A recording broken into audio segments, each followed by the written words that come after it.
choc des générations, voire même une guerre des générations. C'est la question qu'on se pose et qu'on vous pose ce matin. Conflit entre des jeunes qui se sentent abandonnés, oubliés, voire sacrifiés, et des seniors qui, eux, ne veulent pas être stigmatisés. Garance Munoz et Alexandra Sirgan sont allés interroger la jeunesse, justement. C'est le reportage de la rédaction.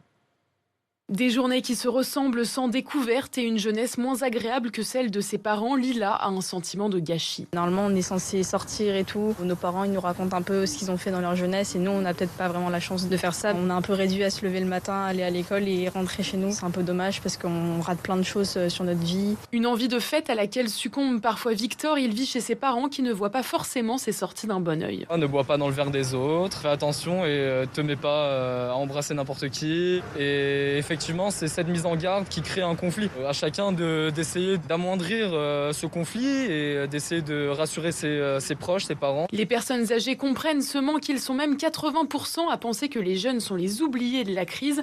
À 90 ans, Simone compatit. Je crois qu'ils sortent un peu, sans rien dire.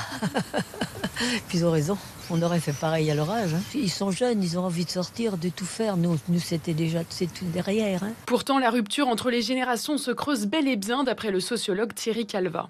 Cette question du lien intergénérationnel qui traversait va se tendre de plus en plus si on ne fait rien. Alors, je ne vais pas vous dire que c'est la guerre civile, mais ça pourrait y ressembler. C'est-à-dire d'une certaine façon, des jeunes de plus en plus agressifs parce que contraints dans l'exercice de leur liberté, des personnes âgées qui peuvent aussi être plus agressives pour faire valoir leurs droits. Selon lui, l'un des risques est aussi la perte de transmission essentielle au lien entre générations. Il y a un vrai risque qui est un risque de décrochage en fait. Ce qui fait tout le sens de l'intergénération, c'est à un moment donné la transmission. Ce qui peut arriver aujourd'hui, c'est que l'avenir, et c'est d'ailleurs pour ça aussi je pense que les personnes âgées sont inquiètes, c'est que l'avenir des jeunes est vraisemblablement moins bon, en tout cas ils le perçoivent comme ça, que celui qu'elles ont elles-mêmes eu. Il craint donc une rupture de dialogue entre deux générations qui n'auraient plus rien à se dire.